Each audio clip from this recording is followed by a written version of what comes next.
आएंगे और पूरी की पूरी माला लेके आएंगे, चिंता ना कर। दशरथ जी जैसे ही चल गए, इंद्र ने माला को डाला। दशरथ जी ने उस माला को उतार के बड़े संभाल के अपने पास रखा। जब घर की ओर चलने लगे तो वो माला लाना भूल गए। बीच रास्ते में याद आया, हमारी पत्नी हमसे वो फूल मंगाई थी। जब वापस लौटे उस फूल माला को लेने के लिए तो देखा कि जिस सिंहासन पर, जिस जगह पर दशरथ जी बैठे थे,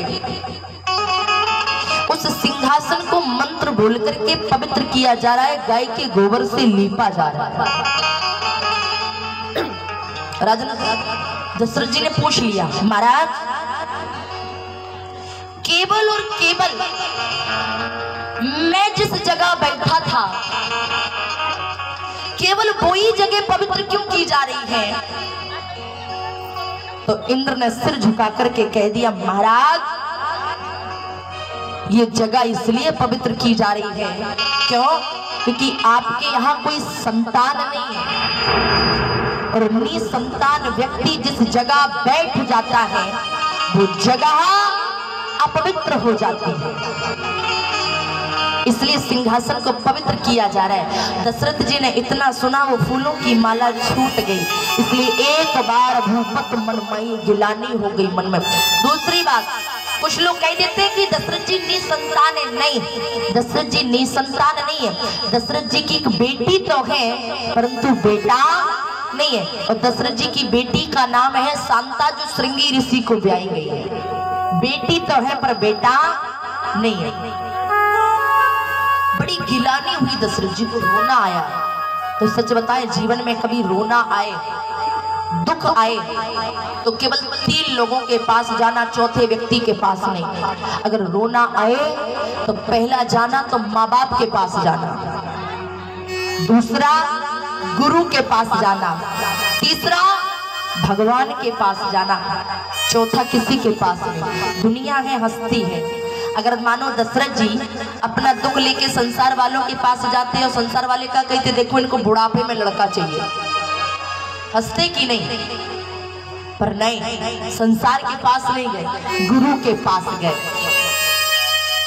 और जैसे गुरु के पास गए, याद रखिएगा, जब गुरु और भगवान के पास जाओ ना, संत मिलने को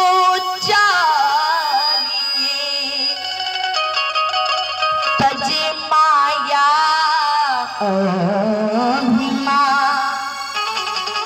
संत और गुरु के पास जाओ ना तो अभिमान लेकर के नहीं जाना चाहिए, अभिमान को छोड़ करके जाना चाहिए।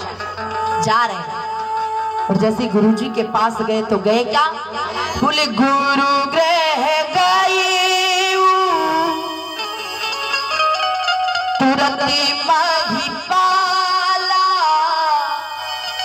तुरंत महिपाला, चरने लागे कर विनय विशाला। दोनों हाथों को जोड़ करके विनती कर रहे, रोने लगे बड़े तेज। वशिष्ठ जी ने कहा, दशरथ रो क्यों रहे हो?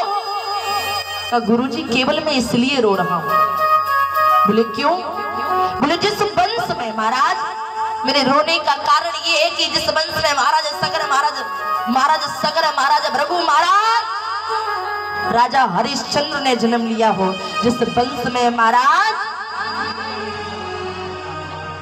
भागीरथ ने जन्म लिया हो, क्या उस वंश में कोई जल देने वाला नहीं होगा? क्या उस वंश का यही विनाश हो जाएगा? याद रखिएगा, गुरु गुरु रहता है। जिन दशरथ जी को एक भी पुत्र नहीं था, लेकिन आशीर्वाद क्या दे दिए? बोले धरहु धीरे, दशरथ जी धीरज रखो। क्या? बोले धरहु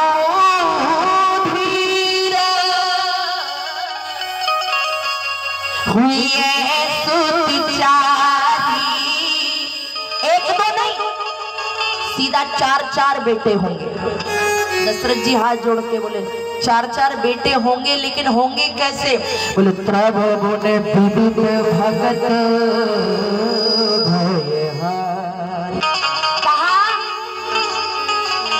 बोले तीनों लोगों में कष्ट को मिटाने वालों को ऐसे होंगे।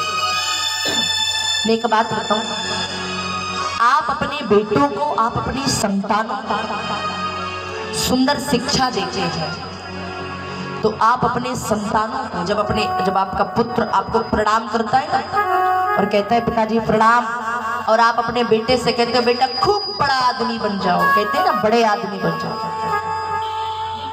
मैं निवेदन करना चाहती हूँ, कभी मत कहना कि अपने बेटे से बड़ा आदमी बनना, नहीं कहते हो अच्छी बात है, लेकिन जब आपका बेटा प्रणाम करे तो अपने बेटे से ये मत कहना कि बड़े आदमी बन जाओ, अपने बेटे से एक शब्द कहना कि बेटा भले आदमी बन जाओ। क्या कहना? बड़े नहीं भले बन जाओ। उसका कारण है अगर तुम्हारा पुत्र भला आदमी बन गया तो गारंटी है वो जीवन में एक न एक दिन बड़ा आदमी जरूर बन जाएगा, और अगर वो एक बार बड़ा आदमी बन गया तो इस बात की गारंटी नहीं है कि फिर वो भला आदमी बनेगा कि नहीं बनेगा। इसलिए भला आदमी बनाओ, बड़ा बनाओ या मत बनाओ। आशीर्वाद दिया, एक नहीं चार चार होंगे। तो वशिष्ठ जी ने क्या किया? गोस्वामी श्री तुलसीदास जी ने लिखा क्या? हो श्रृंगी ऋषि वशिष्ठ बुलावा, पुत्र काम शुभ यज्ञ करा।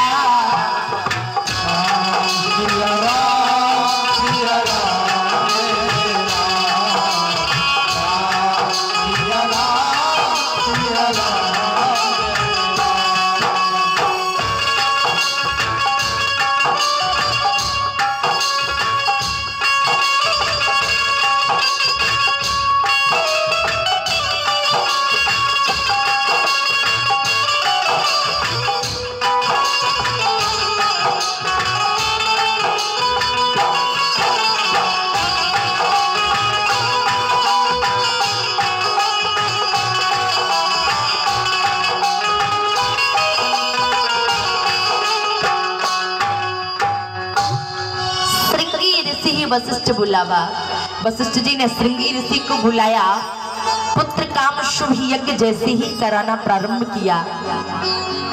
अग्नि देवता प्रकट हुए महाराज खीर का दोना लेकर के, और कहा इस खीर को अपनी पत्नियों को खिला दो, भगवान की कृपा से तुम्हारे बड़ा सुंदर पुत्र जन्म लेगा।